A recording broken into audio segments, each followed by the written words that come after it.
Buenos días, damos una cordial bienvenida a nuestra audiencia de Uno para Todos. Soy Mario Morales, defensor del televidente del Canal 1, y este es el espacio de todos ustedes, nuestros amables televidentes. Desde aquí, ustedes tienen voz para ayudarnos a hacer una mejor televisión, a construir un mejor canal, a interpelar a quienes hacen posible nuestra programación. Recuerden que sus recomendaciones, inquietudes y aportes nos los pueden escribir a través de la página canal1.com.co o al correo defensor@canal1.com.co. Todas sus sugerencias son bien recibidas. Reiteramos la bienvenida a su casa y a su tribuna. La televisión es altísimamente eficiente en la función de lograr identificación entre sus audiencias. Los televidentes que se sienten representados adecuadamente en los relatos televisivos se conectan más fácilmente con su programación y tienen preferencias por los espacios donde se reconocen, donde se ven y se sienten narradas. Las historias contadas por la televisión son, ante todo, importantes por su significado cultural. En ese sentido, la ficción televisiva configura y ofrece material suficiente y preciso para entender la cultura y la sociedad que la televisión dibuja. Pero también la historia reciente, influyendo en su percepción, en conciencia histórica y con fundamento en la construcción de memoria, forma parte de este consumo. ¿Qué tan representadas se sienten las audiencias con series, telenovelas que se emiten en estos momentos, particularmente aquellas que tienen que ver con la perspectiva histórica? ¿Cómo construir identificación y ese pasado desde la perspectiva de memoria?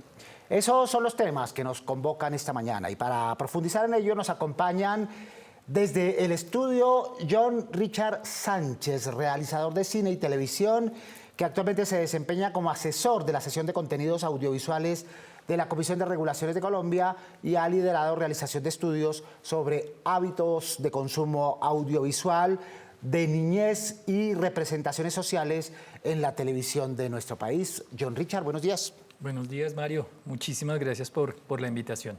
Y muchas gracias por estar con nosotros. Desde Berlín, a esta hora, se comunica con nosotros Mónica Contreras, investigadora e historiadora, responsable del proyecto de investigación sobre transferencia de historia a través de los medios de entretenimiento en América Latina, Laboratorio de Investigación, Memoria y Medios Digitales. Se denomina GUMELAB. Mónica, bienvenida. Muy buenos días, Mario, y muy buenos días a toda la audiencia y muchas gracias por la invitación.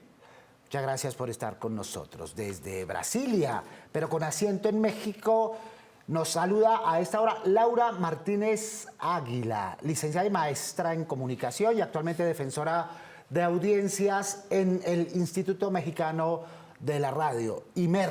Bienvenida, Laura. Hola, ¿qué tal, Mario? Y muchas gracias por la invitación para acompañarte con todas tus audiencias en Colombia.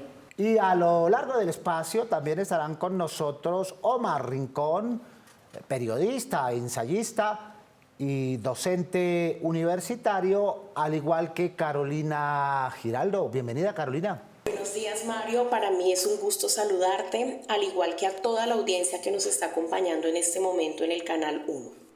Carolina Giraldo es catedrática e investigadora. Bien, con estas voces y las voces de los oyentes damos inicio a nuestro espacio. Escuchemos. La verdad nos están dejando lo peorcito de Colombia. O sea, el sector de Medellín va uno a otro lado, no, tú es de Colombia, paisa, creen que uno es lo peor, pero entonces no hay que juzgar a nadie, encima de entender las culturas muy diferentes, pero son como muy pesaditas para el contenido de la adolescencia que se está viendo ahorita. Los valores se están perdiendo, ¿ok? Con referente a lo que es el tráfico de drogas, tampoco estoy de acuerdo con eso. Soy docente, soy profesora, soy luchará contra los principios y los derechos de los niños y adolescentes, ¿ves? Entonces no estoy de acuerdo con referente a ese tipo de contenido en las novelas. Se comercializa mucho con lo que es lo malo, con lo peligroso, con lo más llamativo, no se visualiza el arte, todas las cosas buenas que se tiene por ofrecer aquí en Colombia, y no es como lo que más se muestra siempre es como lo más malo, lo que es la droga, el peligro, lo dañino. Entonces siento que no me siento representado y que me gustaría que se vieran mejores cosas. En esa construcción de memoria, John Richard, es evidente que entre las audiencias hay una mayor recordación de ese pasado reciente contado en la ficción a través de la narconovela, pero no es la única posibilidad, ¿verdad? Sí, precisamente creo que ahí es importante hacer una división en relación con eso que tú hablabas de la identificación que tienen las audiencias con los contenidos que perciben. Por un lado, creo yo que es importante resaltar que hay una identificación de tipo emocional que tiene que ver un poco más con, digamos, esos elementos esenciales que tienen todos los seres humanos, ¿no? Como no sé, el miedo a la muerte, o el amor, o la amistad, o a veces elementos malos como la venganza, cosas así. Eso es lo que te conecta emocionalmente con esas historias, porque uno diría, pero entonces, si no te representan, ¿por qué las ves? ¿Cierto? Y entonces creo que ahí es donde tenemos que tener claridad que hay un elemento de conexión emocional con esos personajes que enfrentan retos que a todos los seres humanos nos afectan, ¿cierto? Y otro elemento importante es ahí sí, la identificación de tipo cultural, ¿cierto? Y ahí es donde un poco lo que veíamos en los comentarios, la representación social que tenemos en este momento con unos énfasis relacionados con el narcotráfico y todo esto que han dado en llamar la narconovela, pues tiene que ver con esos contextos culturales que, digamos, están mostrando ciertos elementos específicos de la realidad colombiana. En ese grado de recordación, Mónica, pues obviamente la sicaresca o la narconovela tienen un papel preponderante en países en los cuales la violencia del narcotráfico estuvo presente y está presente. Hablamos de pasado reciente, pero se mantienen en el presente, pero han ayudado a construir un poco la memoria alrededor de esos fenómenos. Mónica. Hay muchas conexiones de tipo emocional y muchas conexiones de tipo de identificación, pero además, y esto es súper importante matizarlo, dentro de este gran conjunto de series y telenovelas tenemos diversas calidades y diversas profundidades. En algunas de ellas los televidentes han visto esto como una plataforma de denuncia. En nuestros estudios, por ejemplo, nosotros hemos trabajado con migrantes latinos en Estados Unidos. A veces nos dicen, oiga, ¿cuándo van a hacer Narcos Honduras? ¿Cuándo van a hacer Narcos Guatemala? Porque dicen, es una plataforma como denuncia. Entonces, digamos que ahí esto es como para matizar un poco como otra visión y otra característica que pueden tener estas series para el público. Muy bien, desde los tiempos de las investigaciones de los pioneros en esta área como Jesús Martín Barbero y Germán Rey, se ha hablado de esta conexión, de esta forma de crear memoria a través de la representación, de la construcción de imaginarios, pero sobre todo a través del reconocimiento. Saludamos a Omar Rincón y le preguntamos al respecto cómo los medios colombianos y particularmente la televisión está en estos momentos en relación con los relatos del pasado reciente construyendo memoria. Sí, la memoria y la identidad se constituye y se construye vía las telenovelas, las ficciones, los relatos que hacemos de nosotros mismos. Somos ese país de café, somos ese país de Betty la Fea, de Pedro el Escamoso, pero también somos ese país que se cuentan historias que tenían que ver con el momento, como NN, y no solamente tienen que estar dirigidas a la memoria, sino que hacen parte de la memoria colectiva. Somos un país que nos identificamos con esas historias y por eso esas historias les va re bien en rating. Entonces nosotros nos contamos las historias y casi que la televisión ha sido como un espejo reflejo. Y en muchos casos, a veces, como decía el mismo Jesús Martín Barbero, a veces la ficción ha contado de mejor manera, o por lo menos más cercanamente, o por lo menos más frecuentemente, ese pasado reciente que el mismo periodismo televisivo. ¿Cómo lo ves tú desde México, país, Laura, con el que tenemos muchas cosas en común y también presentes y pasados que tienen las mismas circunstancias y vivimos de alguna manera los mismos fenómenos y las mismas problemáticas? Gracias, Mario, por la pregunta, porque además me parece muy curioso que sea este género de entre melodrama y telenovela hablando sobre el narcotráfico lo que nos convoca, y entonces de pronto el encontrarnos con estas narrativas en diferentes plataformas, creo que eso es algo también muy importante de mencionar, en cómo no ha sido la televisión abierta, sino ciertos aspectos o en el espectro de tanto la televisión de cable como en las plataformas digitales, donde estas historias han encontrado diversos formatos para contarse y que en el caso mexicano nos recuerda como un pasado de cómo era la situación del narcotráfico en los años 90, cómo eso nos formó y después cómo se ha modificado del 2006 a la fecha, y el hecho de que la ficción, y qué bueno que retomas a Jesús Martín Barbero, la ficción nos permite darle un orden, una secuencia y a veces hasta cierta lógica en las historias que contamos. Con esas dinámicas de violencia sobre las cuales han versado buena parte de las líneas argumentales de nuestros relatos televisivos, John Richard, hay otros fenómenos que también apuntan al pasado reciente, que nos ayudan a entender por qué somos lo que somos, por qué vemos lo que vemos y por qué consumimos en televisión lo que consumimos. Vía música, vía relatos procuracionales, vía heroísmos, vía reivindicaciones sociales. Sí, yo creo que es importante también resaltar que, digamos, uno podría pensar que el mercado de la televisión está enfocado todavía en ciertos temas que, digamos, son recurrentes, como ya lo decía Mónica, en toda Latinoamérica, pero también es, digámoslo, una oportunidad para que la televisión, digamos, abierta, narre otras maneras de ser, en este caso colombianos y también latinoamericanos. Yo creo que en eso hay varias apuestas interesantes que no, digamos, que están tratando de fomentar un poco la diversidad, de mostrar otras maneras de expresiones culturales importantes. Lo cual a veces parece una fórmula mágica, ¿verdad? Apuntarle a los ídolos, a la música, pero no siempre funciona, como acaba de pasar en la televisión colombiana. Ese tipo de heroísmos no siempre, o ese tipo de identidades no siempre funcionan porque no logran la conexión, ¿verdad? La sustancia y la esencia. ¿Verdad, Mónica? Las nuevas series que están saliendo en plataformas, estoy pensando, por ejemplo, una serie que estrenaron hace poco en mexicana, Somos, está mostrando que se necesitan nuevas representatividades, que necesitamos nuevos protagonistas más plurales.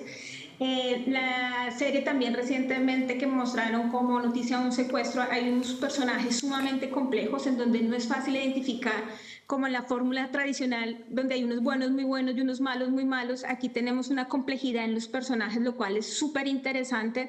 Primero porque nos conflictúa como sociedad, vemos que los aparentemente malos, hay una historia detrás de ellos que los hace volverse malos, y los aparentemente buenos también pueden hacer cosas muy malas. O sea, me explico, hay toda una complejización de lo que realmente somos los humanos, ¿no? Personas con muchísimos matices, y este tipo de narrativas rompen quizás con lo que tú hablabas de esas fórmulas fijas muy atadas al melodrama, en donde está muy claro quién es el bueno y quién es el malo. Creo que eso se está transformando, y ahí te di dos ejemplos de series en donde vemos este tipo de transformaciones. En esa medida, Omar Rincón, es necesario volver a hablar sobre la generación de estereotipos, de paradigmas que suscita la televisión. En ese sentido, ¿hay nuevos estereotipos o nos mantenemos dentro de las mismas lógicas históricas del pasado reciente?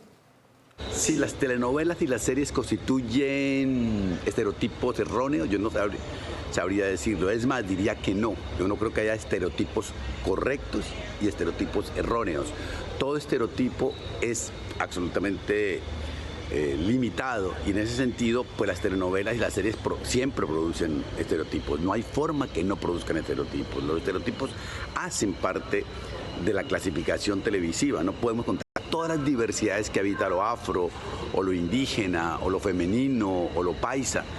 Tenemos que tomar algunos momentos para ejemplificar eso. Los televidentes preguntando, escuchemos. Considero que las producciones colombianas, ya sean series o novelas, están generando un estereotipo erróneo en nuestra identidad como colombianos, y esto de alguna forma afecta nuestra percepción en el extranjero. ¿Cómo los medios pueden cambiar esto desde las narrativas? Laura, me imagino que a ti te llegarán comentarios y quejas en el mismo sentido sobre la presunción de que la televisión, que la ficción televisiva construye falsos imaginarios o lo que llamamos paradigmas o estereotipos erróneos. ¿Pero es así? Fíjate, depende de los contenidos que tenemos y cómo se generan estos estereotipos. Si pensamos, por ejemplo, en las producciones que todavía se hacen para televisión abierta por parte de los principales medios comerciales en México, pensándolo Televisa y TV Azteca, que son las principales empresas, vemos cómo estas fórmulas que tú ya dices que están hechas continúan incluso haciendo remakes de sus propias telenovelas de los años 70 u 80, en donde la figura del pobre continúa hablando como aquellas películas del cine de oro mexicano, de nosotros los pobres, y entonces las personas de bajos recursos tienen un cierto tipo de acento, utilizan cierto tipo de palabras. Ahí vemos que esos estereotipos no siempre dan cuenta de cómo han cambiado pues todas las personas en la sociedad, sujetos y se han transformado. Hay una frase, un viejo proverbio chino, John Richard, que dice que los temas de las historias se acabaron incluso antes de inventarse la escritura. Y que todo radica en esto que decía Laura, la forma como luego esos temas se vuelven a tratar. ¿Cómo han funcionado en las investigaciones que se han hecho en la CRC estos estereotipos con las diversas posibilidades poblacionales? Vale, yo creo que aquí hay que recalcar dos cosas importantes precisamente del más reciente estudio que hizo la CRC sobre representaciones sociales en la televisión colombiana.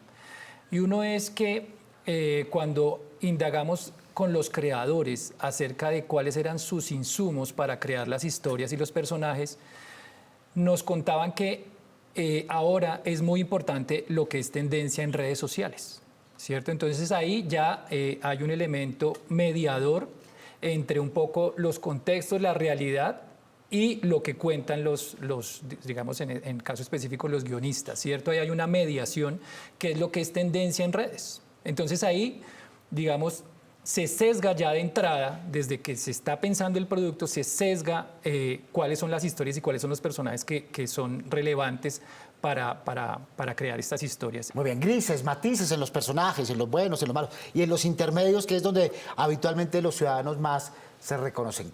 Carolina, ¿cuál es tu percepción en este sentido?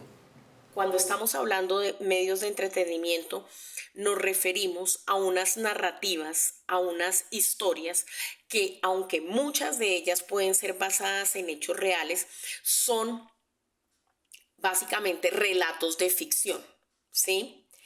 Alrededor de historias, de personajes y de situaciones con las cuales los públicos sí se pueden sentir identificados, por supuesto, y ahí es donde está el juego del asunto. Es que yo veo una telenovela o una serie para precisamente entretenerme, desconectarme de una cotidianidad, ¿no? Hacer una pausa, pero al mismo tiempo, mientras estoy viendo ese producto, me engancho con una historia que, digamos, me genera expectativas a la medida en que la voy viendo de qué va a suceder, y en la cual lo más importante, se presentan personajes con los que yo puedo generar o bien sea un mecanismo de identificación porque afrontan situaciones similares a las que he vivido en mi propia vida o en la vida de mis familiares o de mis amigos, o frente a los que rechazo por esas mismas razones también sentimientos de animadversión. Muy bien, recuerden los operadores por los que ustedes pueden sintonizar este y los demás programas del Canal 1.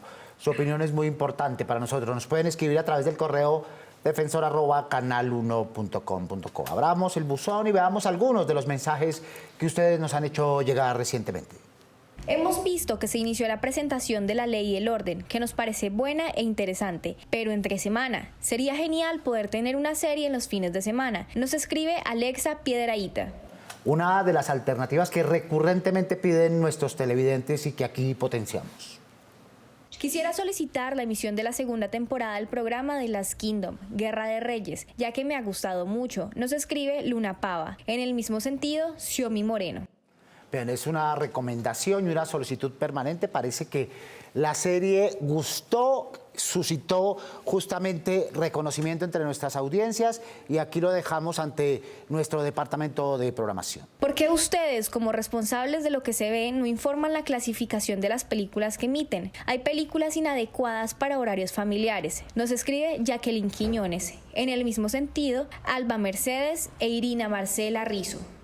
Particularmente los fines de semana en horas de la tarde, cuando las familias que son teleaudiencias del Canal 1 se reúnen para ver las películas que presuntamente están dirigidas a públicos diversos y que a veces tienen contenidos demasiado violentos. No estamos, como hemos dicho, en el juicio permanente sobre los contenidos específicos, sino sobre las franjas y los horarios en los cuales se emiten esos contenidos. Laura, con este fenómeno de la globalización hemos entrado en la instancia de la transferencia de memoria cultural, aquello que es común más allá de las fronteras a través de las series de ficción. ¿Tú qué piensas? Fíjate que eso es algo bien interesante que lo pudiésemos analizar a través de esta teoría de las mediaciones y también un poco los argumentos de Néstor García Canclini acerca de las estrategias para entrar y salir de la globalización, en cómo estas narrativas pareciera están tratando de jalarnos o de unirnos de manera regional. Y creo que eso también es un fenómeno que podemos explicar a través de la plataformización de los contenidos y cómo apelan a que estas... voy a hablar con cuidado de las representaciones locales porque no es que verdaderamente sean tan representativas, tan plurales y tan diversas necesariamente, pero sí que están haciendo estas adaptaciones de mercado, las plataformas del streaming para, digamos, garantizar estas audiencias por sector, por regiones, y creo que eso es lo que nos está llevando a que encontremos que de pronto hay más series que nos apelan a que un contexto colombiano o una adaptación a una novela de García Márquez como Noticia de un secuestro que ejemplificaba Mónica, de repente la encontramos en plataformas y a lo mejor quien no haya familiarizado antes con esta novela ahora le llama la atención a través de, un relato periodístico de García Márquez, ahora le llama la atención a través de cómo fue representada en una serie para plataformas. Lo que nos hace pensar, Mónica, que finalmente sí somos una sola cultura, un solo pueblo en América Latina, por esas perspectivas comunes, por esos relatos comunes y por esa forma de conectarnos más allá de las fronteras. Mónica. Yo completamente todo lo que dice Laura, yo agregaría que esto también este nuevo consumo a través de plataformas nos ha permitido acceder a materiales de otros países que antes no era tan fácil. Y esto ha incentivado algo que desde nuestra investigación es muy interesante y es que ha aumentado el interés mejor la historia y contextualizar más a veces estas series. Muy bien, hecho este diagnóstico, iniciemos la parte final de lo que tiene que ver con las expectativas que tienen las teleaudiencias y hacia dónde debemos ir, si se puede hablar de una recomendación un poco de carácter general. Escuchemos primero a nuestros televidentes. Yo creo que un tema de responsabilidad con lo que se presenta a las personas tiene mucha relevancia en temas de salud mental, por ejemplo, que los temas que se presenten no contribuyan a aumentar preocupaciones innecesarias o a movilizar sensaciones, emociones que pues no contribuyan con su tranquilidad. Yo creo que es muy importante no reproducir como ciertos estereotipos, sino abordar las situaciones realmente como ocurren en la cotidianidad de las personas y bueno, estar muy atentos y atentas frente a las diferentes representaciones que tenemos los seres humanos y sobre todo en Colombia, que somos tan diversos y pluriculturales, entonces creo que es necesario que también tenga como ese enfoque. Pues que se tratara de cambiar como la temática, porque se habla siempre de drogas, se habla siempre de las chicas fáciles, etcétera, etcétera, pero nunca se crean como contenidos que generen el crecimiento de los valores en los seres humanos, en los niños sobre todo, que son los que están creciendo hoy en día y forjándose con todo este tipo de cosas. Muy bien. John, Richard, ¿qué decirle a los televidentes para abordar estas dinámicas donde ya lo local es importante, ¿verdad? Pero hay una perspectiva también transnacional, una cultura global, una cultura general. A mí me parece muy importante, y ahora que lo mencionaba Laura también desde México, retomar un término muy importante que también habló Néstor García Canclini en relación con lo que es lo local. Lo local, que hace referencia a ser global a través de historias locales, ¿cierto? Cómo lograr, digámoslo, llegar a otros públicos contando historias locales. Y esto se logra un poco, como también mencionaba Mónica, haciendo una investigación mucho más profunda, con una contextualización histórica mucho más cercana, para contar nuestras historias de una manera mucho más rica en términos de detalles y que, digamos, conecte con otras realidades latinoamericanas. Creo que eso es muy importante y que un poco las audiencias, como lo veíamos en los testimonios, ya empiezan a darse cuenta que quieren otra clase de historias, ¿no? Entonces también es un poco que los creadores de contenidos generemos mayor diversidad, ¿no? Busquemos otro tipo de historias, otro tipo de protagonistas, de personajes, no siempre, digamos, yéndonos un poco con lo que indica las tendencias a veces del mercado, porque, digamos, como tú decías, no existe la fórmula mágica, ¿no? Creo que es mucho más estar cercanos a la realidad, ser muy sensibles a lo que las audiencias quieren y a veces necesitan, y crear contenido siempre con un grado, pues con una alta calidad y con una muy buena investigación. Creo que esa es un poco la tarea que tenemos por realizar. Muy bien, es John Richard Sánchez, realizador de cine y televisión. Actualmente se desempeña como asesor de la sección contenidos de la CRC y ha liderado varios estudios sobre hábitos de consumo audiovisual de niñez y representaciones sociales en televisión. Muchas gracias por estar con nosotros, John Richard. Mario, muchísimas gracias. Muy bien. Laura, tus conclusiones, tus consejos, tus recomendaciones, ¿qué decirles a los televidentes en esta perspectiva de ficción, de pasado, de presente y de memoria? Pues esos son tres conceptos clave: pasado, ficción y también la memoria. Creo que la memoria reconstruida a través de la ficción es muy importante, especialmente para los contextos que enfrentamos, y la memoria también pensada en, quizá ya hablamos demasiado de quiénes son los narcos y por qué hicieron lo que hicieron. Tenemos otras voces, y cómo representarlas, cómo manifestarlas sin revictimizarlas, y en reconocer esas otras voces que nuestras audiencias también ya piden, ya requieren, que están deseando otros formatos, solicitando otras historias. Creo que hay una responsabilidad en dejar de ver a los medios de comunicación tan lineales, tan jerárquicos, tan autoritarios, y en lugar de pretender que saben lo que las audiencias quieren por los índices de rating, pasar a comprender qué es lo que las audiencias necesitan. Muy bien, es Laura Martínez Águila, licenciada y maestra en comunicación y actualmente defensora de audiencias en el Instituto Mexicano de la Radio. Muchas gracias, Laura, un gusto tenerte acá. El gusto fue todo mío, Mario. Muy bien, muchas gracias. Mónica, las conclusiones de tu estudio, que también son las conclusiones para este espacio en la parte final. Hay como un lugar común en muchos televidentes, una molestia muy grande por muchas de estas, sobre todo lo que tiene que ver con narconovelas. Sería muy interesante entender eso mucho más detalladamente, es decir, llevarnos eso al salón de clases y mirar en las clases cómo es que se representan estos personajes y por qué a la gente le gustan. O sea, no negarlos, no estigmatizarlos, sino abrazarlos y entenderlos, ¿no? Porque no podemos olvidar que muchas de estas series se van a seguir viendo a través de YouTube, a través de Telegram. O sea, ahí hay una fascinación. Entonces creo que la receta no es negarla y estigmatizarla más, sino seguir entendiendo el fenómeno y por qué. Muchas gracias. Muchas gracias, Mónica Contreras, investigadora, historiadora. También muchas gracias a los demás panelistas que han participado en este espacio, a Omar Rincón, a Carolina Galindo y especialmente a ustedes, televidentes del Canal 1, por intervenir con videos, preguntas, inquietudes y por acompañarnos sábado a sábado en este espacio. Recuerden que tenemos una cita a las 7 de la mañana todos los sábados para hablar de los temas que ustedes nos proponen.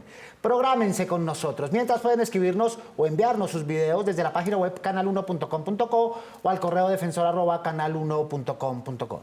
Todas sus inquietudes, propuestas, dudas, recomendaciones mueven nuestra televisión, porque con ustedes somos uno para todos. Soy Mario Morales, defensor del televidente del Canal 1. Nos vemos el próximo sábado, Dios mediante. Feliz fin de semana.